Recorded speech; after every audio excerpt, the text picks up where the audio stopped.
In a secluded spot in the Sept of the Green, Vigilant Bow, keeper of the land, a long-standing member of the Sept, is ritualistically preparing for an audience. She has painted over her arms and face the sigils and marks of the Black Fury on her left arm, the Brood of Pegasus, and on her right she has placed the markings of the Brood of Grandfather Thunder. She's placed sigils all around her, and she burns incense as she sits and calls out to the spirits, the Stormcrow spirits that reside in the Sept, for an audience, for a moment of their time.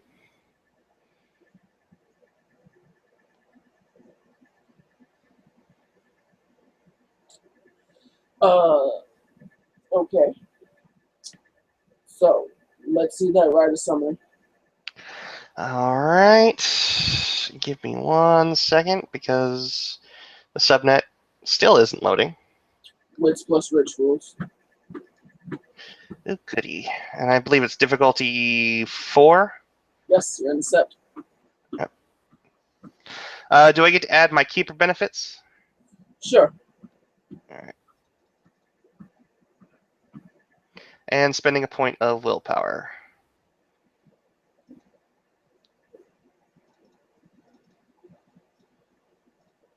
One, two, three, four, five, six, 7 with the willpower.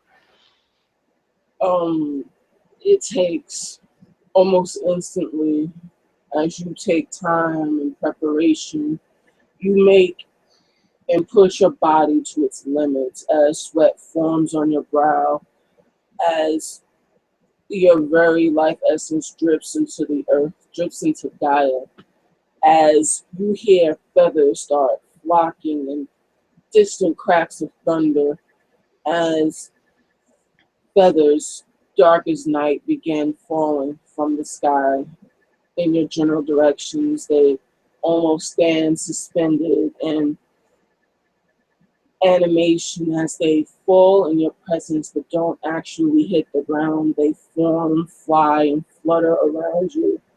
The whole area around you is disrupted as the eminence of what's coming, what's about to present itself before you.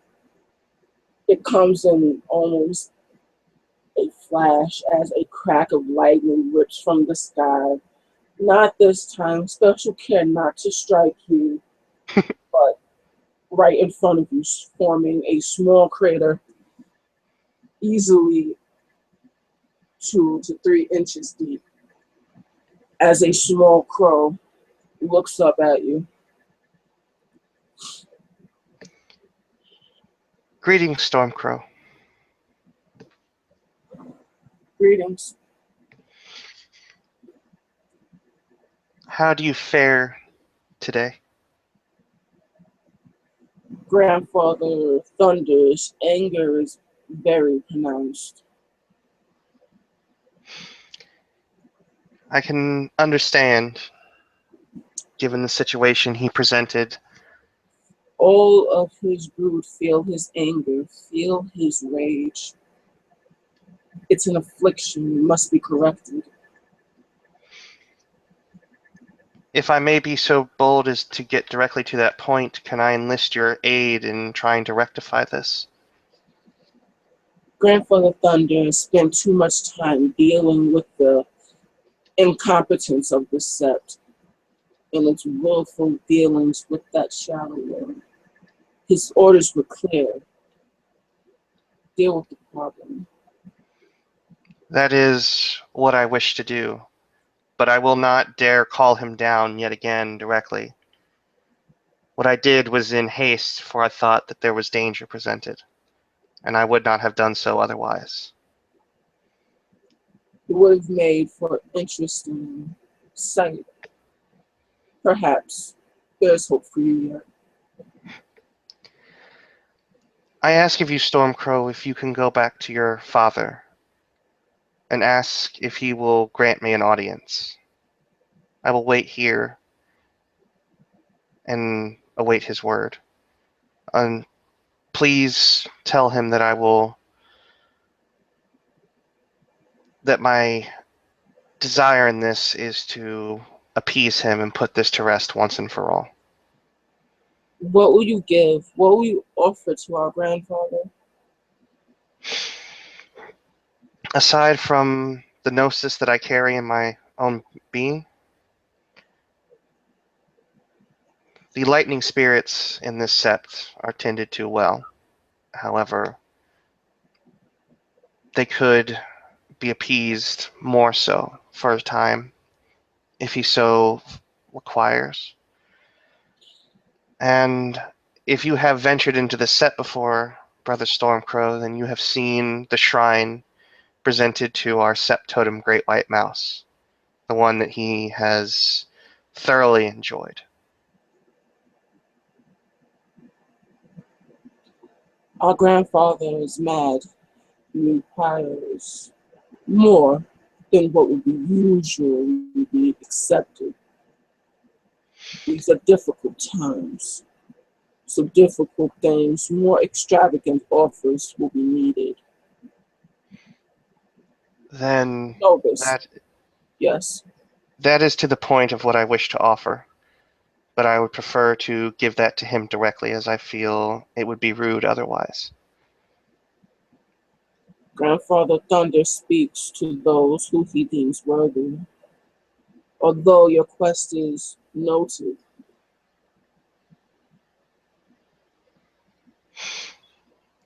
I offer him to take penance upon that who is responsible for. She takes a heavy, heavy breath in and then exhales it out. As keeper of the land, it is my duty to see that the spirits that deal with this sept are appeased, that they are happy. And if the failing of one cannot be rectified through inability, ineptitude, or unwillingness, then the buck must stop with me, as it were. And so I offer a sacrifice of flesh if he deems it needed. you would sacrifice him.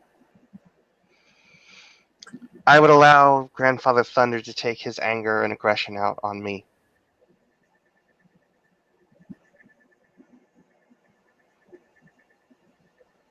The bird stops. It looks up at you. Make for me a perception awareness. Awareness, you said? Awareness. We don't have awareness. Alertness. All right, let me get this up here. Callie Krykos.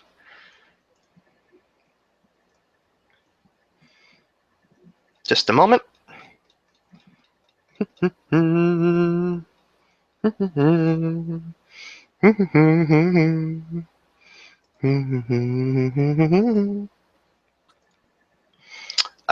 Three successes.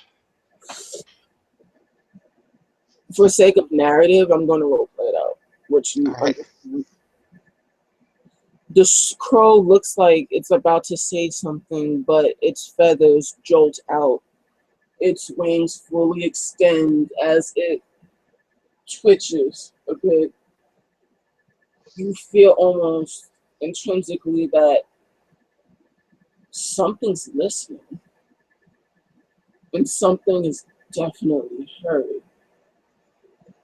You you've never really seen it yourself, but there's direct communication happening right before you.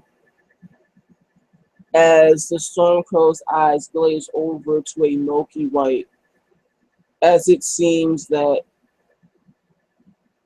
it's almost in a trance. As the Stormcrow begins to grow in size, on taking in the ambient gnosis around it, wings flaring, electricity arcing around it. There's definitely a rumbling in the sky as it seems that what you have said has definitely taken weight. As you feel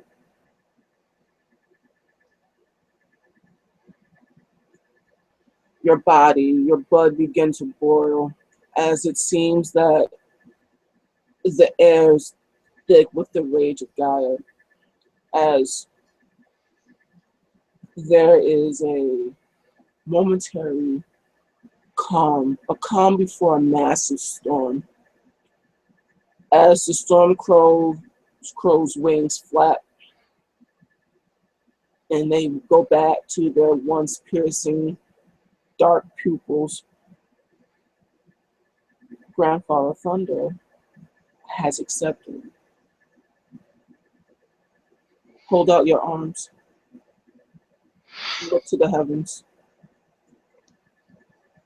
Callie will swallow, and despite that she has the conviction to do this, she can't help but feel that pang of trepidation, or even more so than a pang, a great deal of it. But still, she holds out her arms as instruction and looks upwards into the umbral sky. The umbral sky, you see lightning and the brief visage of who is that? Who is that dancing in the sky, laughing laughing with glee? The glee and the laughing stops abruptly as this visage of lightning and pure, unbridled fury looks down at you, and with a wave of a hand, an arc of pure anger, fury, and resolve strikes down. Please.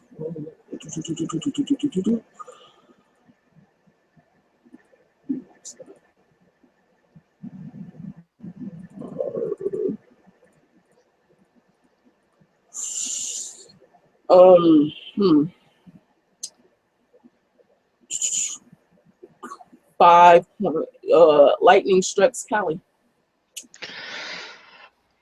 Well, I am a hobbit, so I can't soak any of that. So that's 5 points of aggravated damage.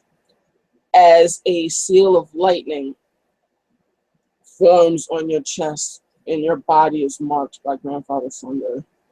As he has staked your claim to fix this, your offering to rectify this as an offering of flesh, a sigil of this agreement is formed on your skin. You have a scar in the middle of your chest. With 5 points of unsoaked ag, I think Callie is probably thrown to the ground into and forms a nice little crater for herself. Yep. As she's kind of smoking, she oh, that hurt a lot.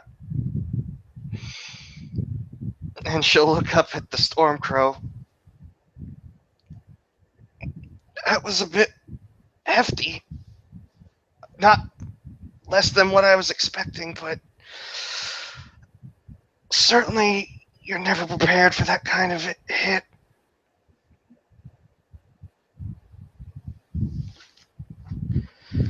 She'll slowly push herself up, wobbly, and her probably every muscle in her body spasming as she stands very weakly, and she looks up at the Stormcrow.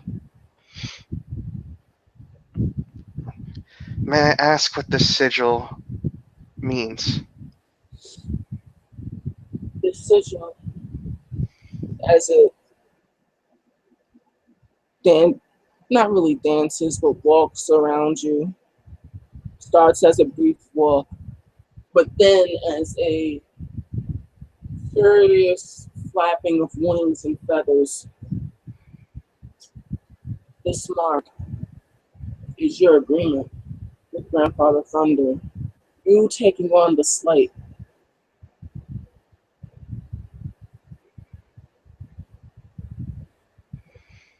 You have bared witness.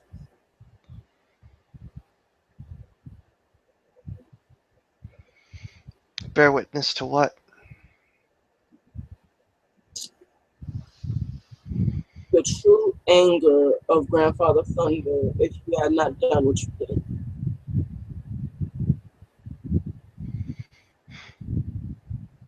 He would have wiped us out.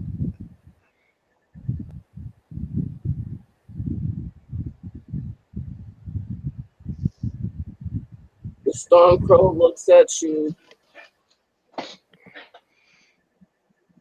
unmoving, unperplexed, and just stares at you, letting the gravity of the situation sink in.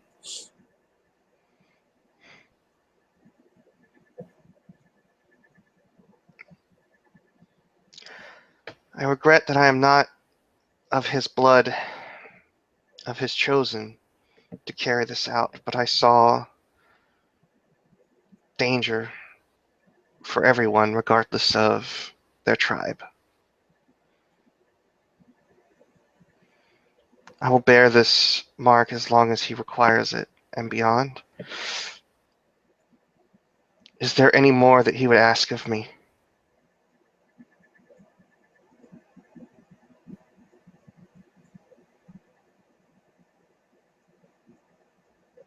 Since you have done this, let the Shadow Lords know that you, Vigilant Bow,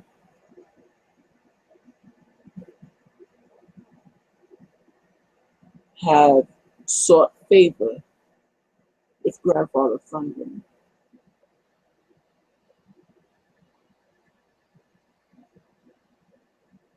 One last thing. Grandfather Thunder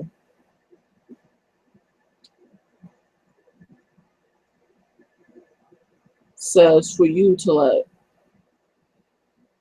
the one known as Takamundi know his services are no longer. Wait, as it stops, contemplating the message.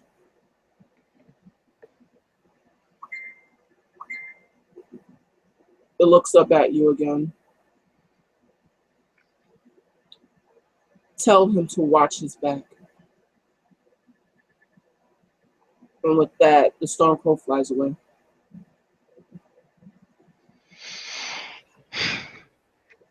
Callie takes a deep breath as she falls forward onto her hands and knees and just starts taking in heavy breaths and pants as she clutches her chest with one hand. That star is pretty gnarly. You might want to shift that. She will meditate to regain gnosis. Mm-hmm.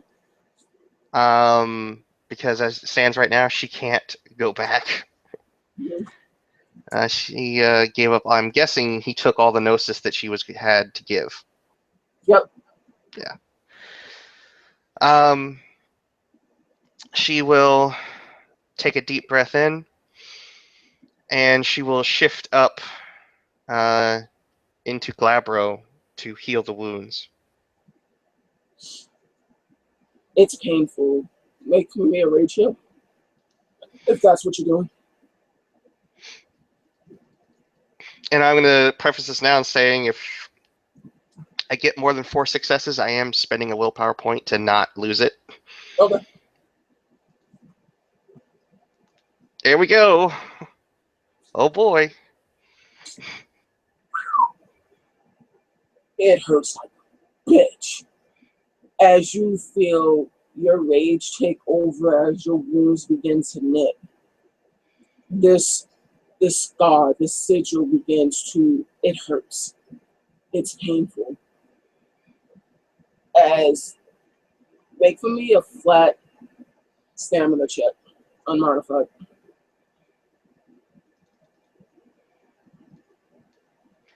Glabro, it's +2, right?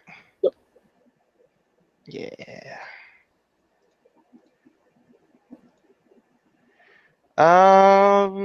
Depending on difficulty? and Either no successes or two successes. 2 successes.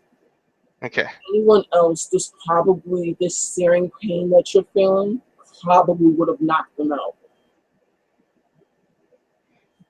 But you are able to bear it and grit it as you bite into your lips, drawing blood again as the wounds begin to close. But as the wounds begin to knit across the scar that's on your chest, it stops, as if there's something stopping it from moving. The wound isn't open, it's not gaping, it's just immediately cauterized.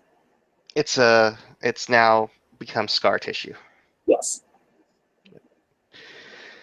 After screaming out in agony for the time that the wounds are healing, sort of getting to the point where she is arching her back so that she's only resting on the back of her head and her feet, writhing in pain. She clutches at her chest, and then when it subsides, her hand comes to the scar, and she pants, and she crawls out of the crater.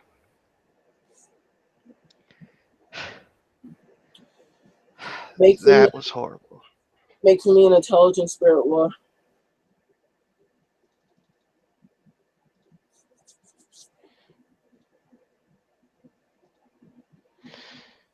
Four successes. You know what you just experienced, and that moment of pain was the fury that Grandfather Thunder had towards the set.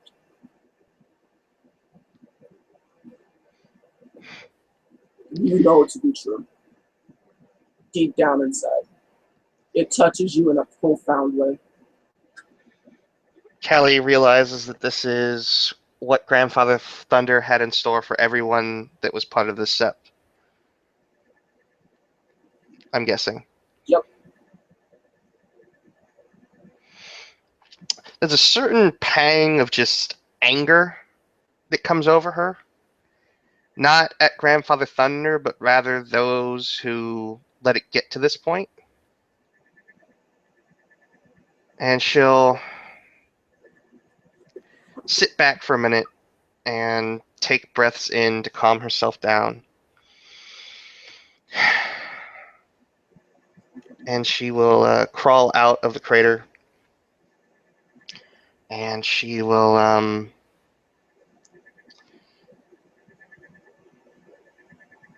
she'll make a howl out to the sept that she has news from Grandfather Thunder, and that she needs to speak to the Shadow Lords, the Mistress of Challenge, and Mr. Tarkamunti himself.